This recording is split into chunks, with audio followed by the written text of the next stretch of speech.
What's going on, everybody? We are back talking about mistakes I made on my fourplex, my first investment property.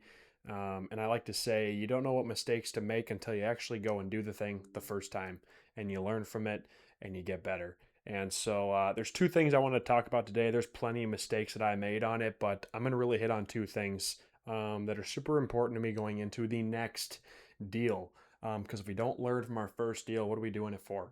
And the goal is to grow. So these are our two things we're going to talk about quick. The first one's going to be raising the money up front for the OPEX account. And number two is going to be budgeting in cash flow. Two mistakes I made. So we're going to dive right into it. Number one, the raising capital portion is specifically dealing with the OPEX account. So when I say OPEX, I'm talking about the operating expenses. And so we raised, when I found this deal, I went to some potential people of mine in my circle, and one group raised their hands. And when they did, we got enough for the down payment and the closing costs. And I'm just going to use rough numbers. These aren't exact, but we bought a $350,000 fourplex, and we raised 70,000 for the down payment and 5 grand for the closing costs. So about $75,000 raised, and that was down payment and closing costs. And again, that's a rough number. I think it actually was a little bit less than 75, but I'm just using nice, easy round numbers. And so here's my mistake. We actually, my partnership side was mainly the management side, but we did put in about five-ish thousand bucks on one of the units renos. The units didn't really need too much work to them the way we're going to rent them out, so I'm not going to factor in any of that need. But we didn't have any rehab budgeting or costs of that nature. But I wish I would have at least raised about 10K extra for the operating account. And why? Why would I want an extra $10,000 sitting there? Well, you could probably guess why. There's a lot of expenses that pop up as you go on, especially with a 4 unit building. There's just going to be more things that come up. And it was built in 1960, so it's just older. It's got more things that happen to it. You can't prepare for. It would be nice to have that cushion in there just to feel, just to feel better. Just a simple way to put it. Um, Business, real estate, investing, all of it is just a mind game. And I think you operate better when you have reserves sitting there. So you could also call this like a reserves account. Um, you know, this is technically not operating account would be where money's coming in and going out of consistently. I might classify this more as like a reserves account, 10K in the reserves, just to have sitting there aside in case for a rainy day. Now, the older the property, the bigger it is, right? This number is just going to go up, right? But I'd say for this one, it would have been nice to have about $10,000 just sitting there at any point in time. If something big came up, $2,500 plumbing bill or something, it's just like, boom, let's take it out of the reserves account. Um, the way we had to do it, um, the building paid for itself, and we kind of cut it close on expenses in our reserves account, operating account each month. And then we had some ones that, really filled it up, and then others that just months were like, oh, we're getting close. So that's one mistake I made, something I would have done differently, and I will do differently on my next deal. Uh, Getting into number two, this one's pretty important. And as I talk to more investors, I realize that obviously budgeting for cash flow sounds like self explanatory. It sounds like, duh, why wouldn't you? But when you get your first deal, guys, you're just not going to find the unicorn that's like, whoa, this one like makes sense and we cash flow a bunch of money and also it pays for all the expenses and everything. Like, yes, that might happen if you submit offers on hundreds of properties and then someone finally raises their hand at your lowball offer to make cash flow work.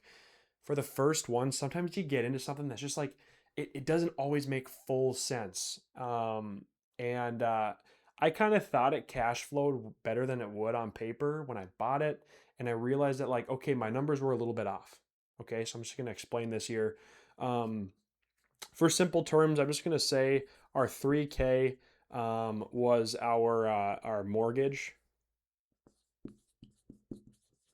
And we had about, I mean, our rents were between 3,700 when we bought it, then to 4,200. But like, let's just say 4K in rents.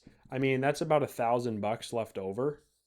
And we budgeted, about 10 to 15% for maintenance, 5% for vacancy, about 20% of the rents. So like $600 we prep for maintenance and vacancy. I managed it myself, so I didn't have a management fee, so we made that work. I did the lawn, I did hire out the snow. But like at the end of the day, we're like, we'll have $400 left over for cash flow. Like it just didn't end up working like that, guys. And you learn that when you get into it. You can't perfectly estimate what a property is gonna bring in and what money is gonna go out. But you get better at it as you go, right? And you don't learn that lesson unless you take the jump and you figure it out, firsthand. So, some months like we had, cash flow coming in, but then other months we were like taking part of that out. And so we decided not to do any cash flow. We didn't take any money out of the property and we just let all that money sit in there. We let it build up our account and then our account was healthy and then a big expense would pop up and boom, we get kind of close. And it just kept itself above water for most of the time we owned it. I'd say in the summertime, there was more expenses. In the wintertime, there was less. So it kind of went up and down. And I'd want my investment to be a little more sound than that in the next one. But again, it did pay for itself. We never had to reach out of our own pockets, which was really nice. And it went up in value, and the debt went down and got paid down, and we got tax benefits from it. And we never actually collected cash flow once in the deal for the year and a half we owned it. So I would have budgeted in like, all right, maybe this time if we had 1,000 left over and we're like, okay, well, we're actually gonna have $1,000 in expenses on top of our mortgage, like boom, that's a wash, right? We have 3K in our mortgage, property tax and insurance, and then 1,000 for expenses. So we're at 4K, it's a wash. Maybe I would have structured my debt differently. Maybe I would have raised more money to put more down to lessen this payment. Therefore, we could have created more cash flow monthly for investors to distribute, monthly or quarterly returns. Nothing crazy, nothing big, but again, the goal is like cash flow is nice when you have something paying you every month. No matter what it is, like if it's $100 or 1,000, like at least you have something and you can build off of that as rents go up. And so I found out, I talked to an investor friend of mine, Kyle, and he said you'll make as much cash flow as you budget out.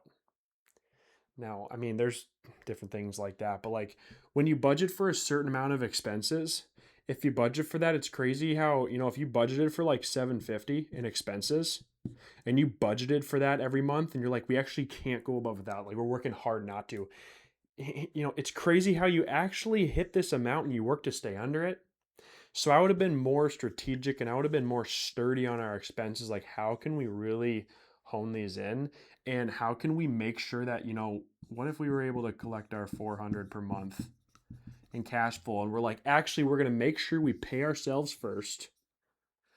And then we're going to work with our expenses after that. If we need to dig into our reserves OPEX account that has that extra 10K funded in there or whatever it is, so be it. But we're going to make sure we get paid every month. That's how I would restructure it and do it better the next time. It's a lesson I learned. Again, we didn't get killed on it. We actually made a profit on this deal for a year and a half, a pretty solid one. But we could have done things better.